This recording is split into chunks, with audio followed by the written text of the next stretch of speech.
Okay, this is Kean University, Piano 1. And this is for the week of March 30th. So look, March 30th means that March 31st is the Tuesday. You'll have me one-on-one, but there's no class April 2nd. For anyone who wants an individual lesson on April 2nd, or on that Saturday, or on that Sunday even, let me know in advance and I'll schedule you. You don't have to miss that private lesson. But you can get everything right here that we're going to do anyway. But anyway, we're going to do page 62 and 63 in the book. That's the new assignment, 62 and 63. Easy, still easy, not hard at all. So, we're in the key of C. Always cover the notes in the five-finger study. And together, it's unison. You can play them right at the same time. C, D, E, F, E.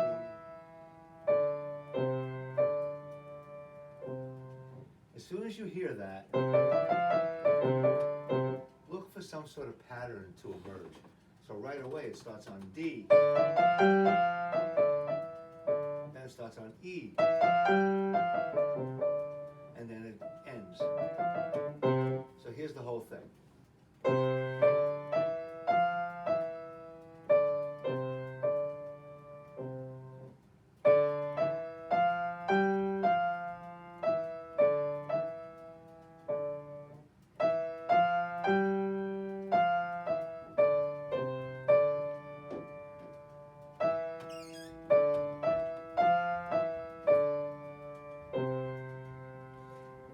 When you're done and you finally feel comfortable with that, we're going to do transposition. You're going to transpose this to the key of D. It tells you just below the double bar that we're going to do D major.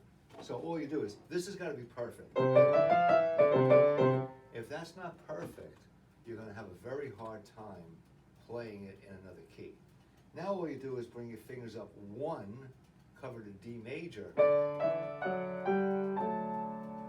and do the exact same intervals. You can read them as intervallically one higher. You can read them as one alphabetical note, letter higher. You can hear it, because you heard this. You put it in D, it'll sound the same. Right? So when you transpose, you do it a bunch of different ways. So you can play C, then do it in D. But don't forget, if you're in a key of D, you have to play with an F sharp and a C sharp. Okay, so that's the first one. That's Study on page 62 by Bartók. You're going to be playing a lot of Bartók in your piano lives. The next one's in the key of G. Left hand is an outline of a chord. G, B, D, D, and G. That's your whole left hand. And the right hand is the melody. A, A, A, A, B, G.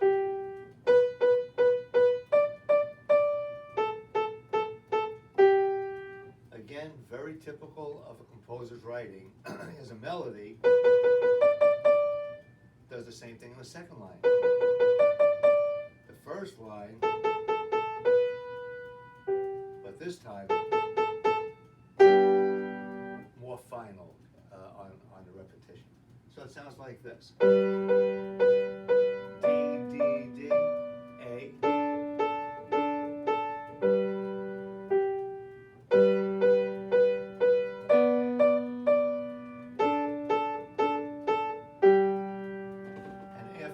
With it, you'll see it says transpose to F major, and then you just put it in the key of F. Just lower your fingers one down instead of G, F.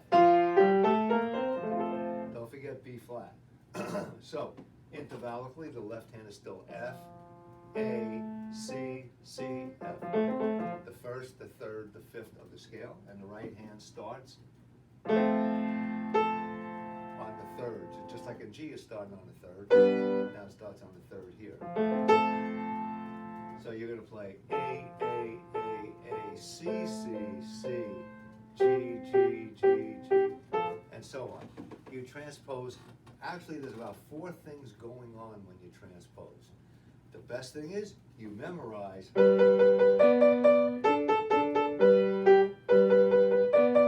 memorize that, then you just put it in the key of F. Key of C.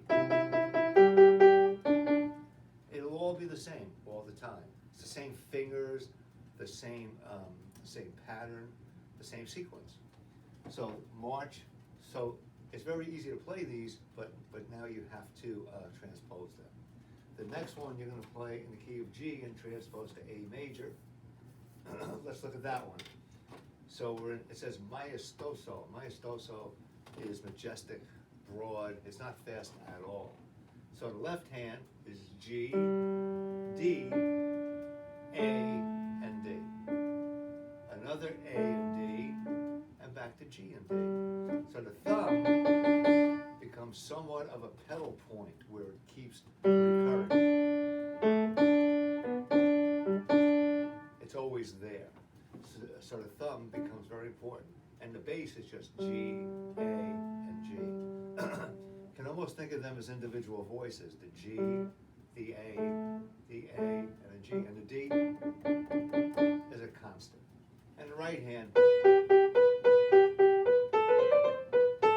slowly, 16th notes. You all recognize that as a half cadence, the need to continue.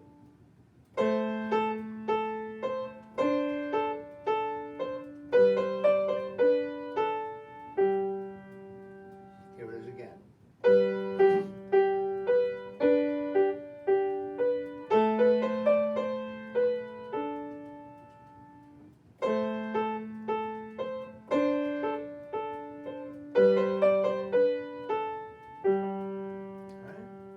Simple, left hand, pedal point D. And you're going to transpose that to the key of A. So instead of, it'll be up here. Everything's one higher. But if you learn it in a key that it's written in first, very, very well, like I'm not even looking.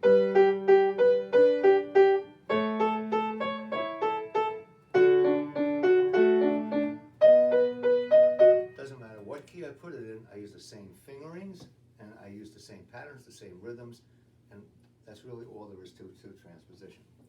The next one is number 4 on page 63, key of D. 6/8 time, left hand, and then it has a little melody at the end of the first system. But instead of D, A, now it's F sharp A.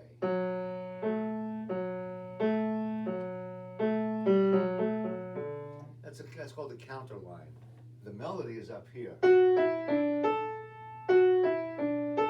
But as soon as you have a long note in the 4th measure, the left hand has a chance to do something else. See? So I'll go really slow with this. 6/8 time, by the way. 1, 2, 3, 4, 5, 6. 4, 5, 6. Now listen for that counter melody. Here it is.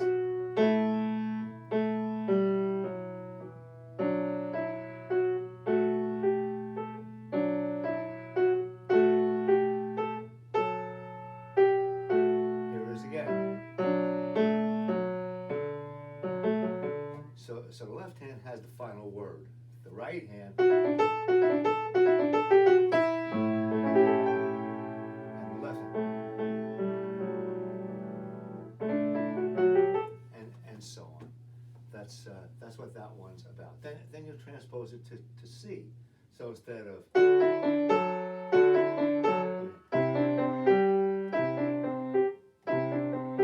just a third lower, a second lower. But you have to learn it first as it's written. Of course, you won't do the transposition. I'm warning you that it's impossible. When I have to transpose something, I'll oftentimes accompany someone. I'll be playing a show, I'll be playing a recital, and the vocalist can't sing in that key that day.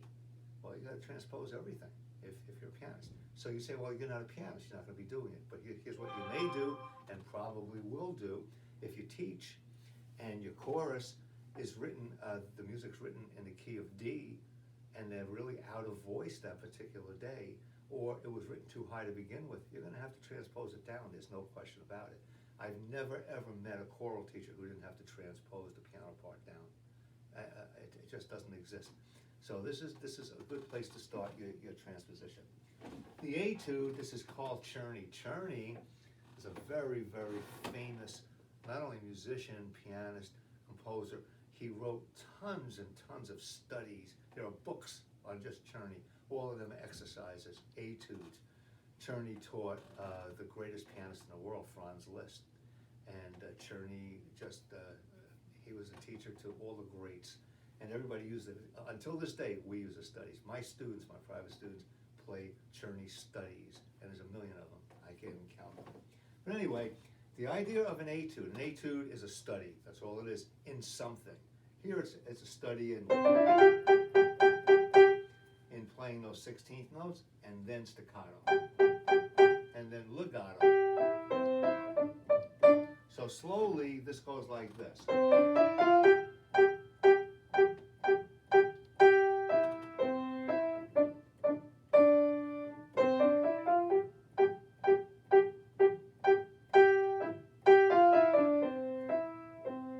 And here's these slurs at play in the next to the last measure. G-E. Then all together. No matter how long a slur is, a slur is usually 2 notes. The first note being emphasized, the second note not being emphasized, and shorter and softer. This is not a slur. If you hear that second note so loud. So let's say it's a 3-note slur. Same thing. Down, down, up, down, up. 4-note slur. 5-note slur. It's the same motion. It's that drop. My arm is dropping freely. It's dropping free. It's a free fall. And it lands on C, hopefully. Scale. Down, up, down, up, down, up, down. It's the same motion. I don't care how many notes are in a slur. The idea of an etude is to keep playing until you can get it as fast as you can play it. So you put a metronome marking on it, say 72, and every day you bump it up to 74, 76, 78, and so on. You keep bumping up. But here, the exercise is, let me play it first.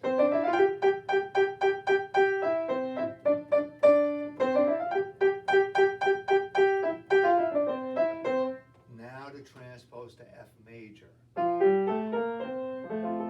F major, B is flat.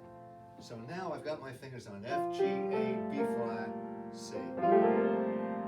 And I'm going to play exactly what's there in C.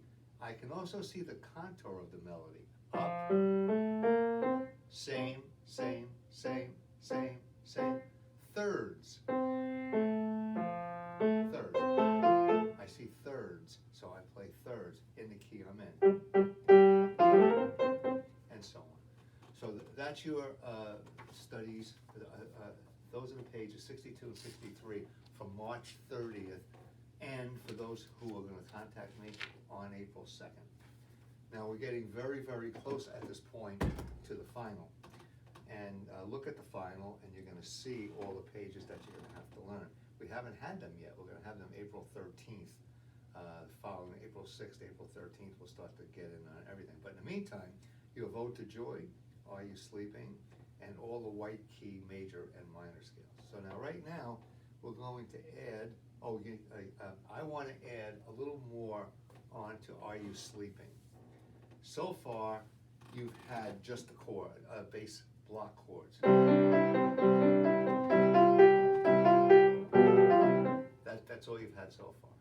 Now look at number 9, measure 9.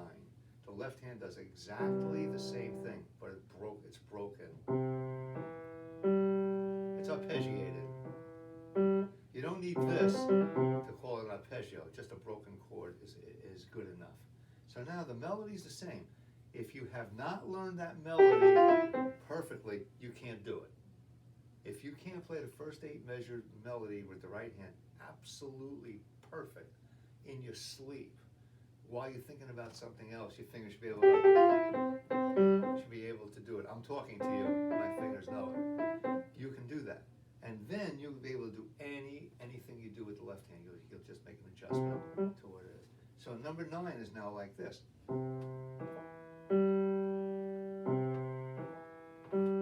C, E, G, nothing but C, E, G. Now B, F, G, which is the chord you had played. B, F, G. And now broken chord again. Together.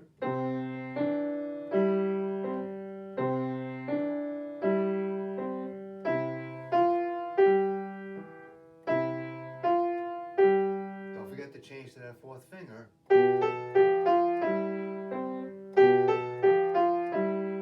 Now don't forget here, you've got to get one of these thumbs out of the way.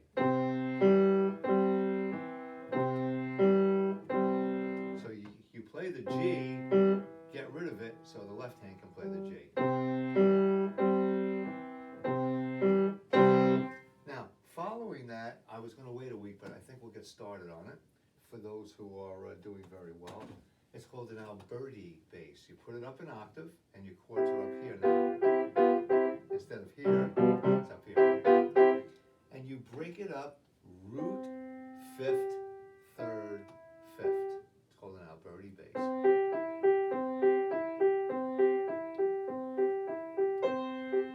You've actually heard this. Or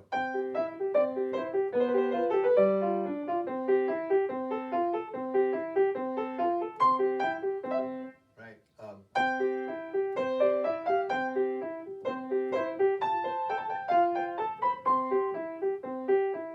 You've heard that. You've heard that sound. Now you have to coordinate it with the right hand, which is exactly the same as the beginning, but up here.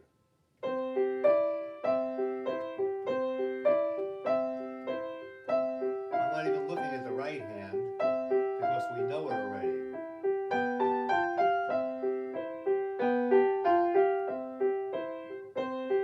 Now here there's a change. C, G, D, F. So the last 2 measures of the Alberti bass segment is C, G, D, F, C, G, C, G, D, F. So the last 2 measures will be this. And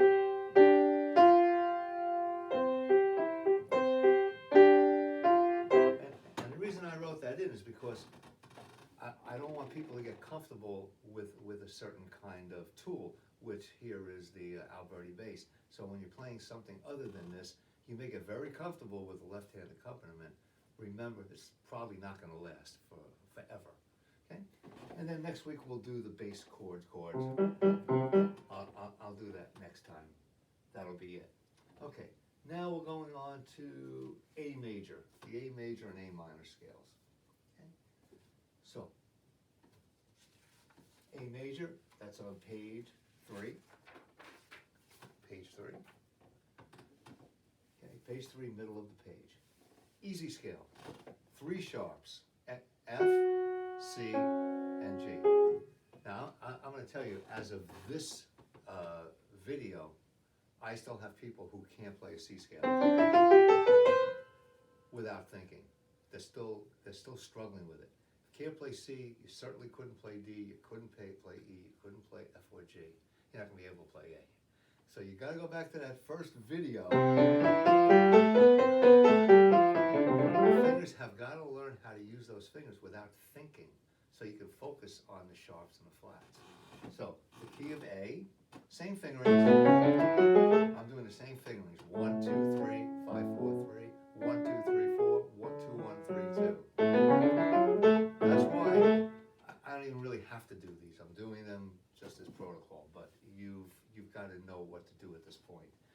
the A scale, C sharp, and don't forget, you check yourself by your third fingers.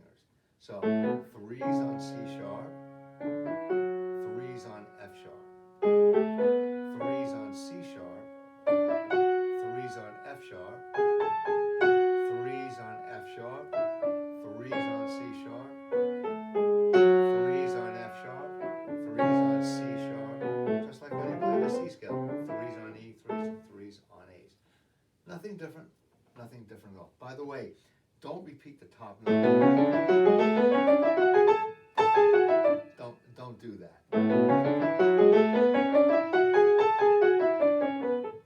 Just play it, loop the whole thing together. The A major chords, of course, are as always the major, the minor, diminished, the augmented, and you'll notice certain things.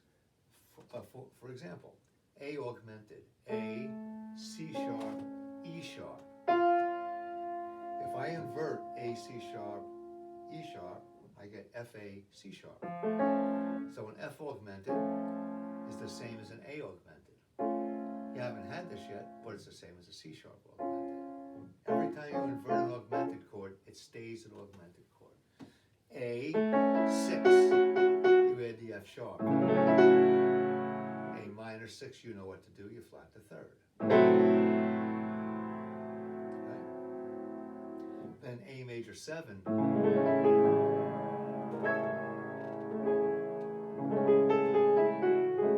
Very contemporary chord, very jazzy chord, used a lot.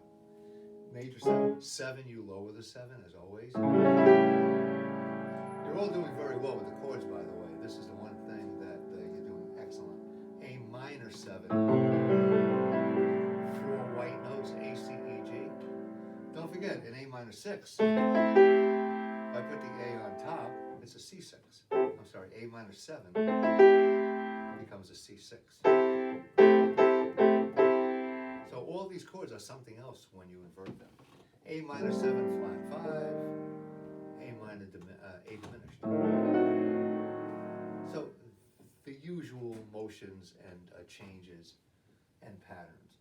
The arpeggio, same as D, same as E. Left hand is 5, 3, 2, 1. 5, 3, 2, 1, 3, 2, 1. Right hand, same as always. 1, 2, 3, 1, 2, 3. 5, 3, 2, 1, 3. Thumbs meet, then they're opposite fingers. 2 and 3, 3 and 2. Okay? To make it minor, that C sharp becomes a C natural. It's 4. It's 4. If you look 3 measures from the end and measure 118, you'll see it says 5, 4. So A minor is exactly the same as C. They're all the same thing. And finally, A minor is your easiest scale you'll ever play. It's all white notes. Don't forget, these are all natural minors. In piano 2, you'll play. You'll raise the 7. Right now, you play the same notes as the relative major. C major, relative minor of C is A, same notes. And that's it. So you have the book ones, you're still practicing Ode to Joy, you're playing Are You Sleeping? And you're heading toward April 27th. That's the week 27th, maybe the 29th, whatever that comes out to be. That's the final. So get to work now, and then you'll have a nice easy time of it as we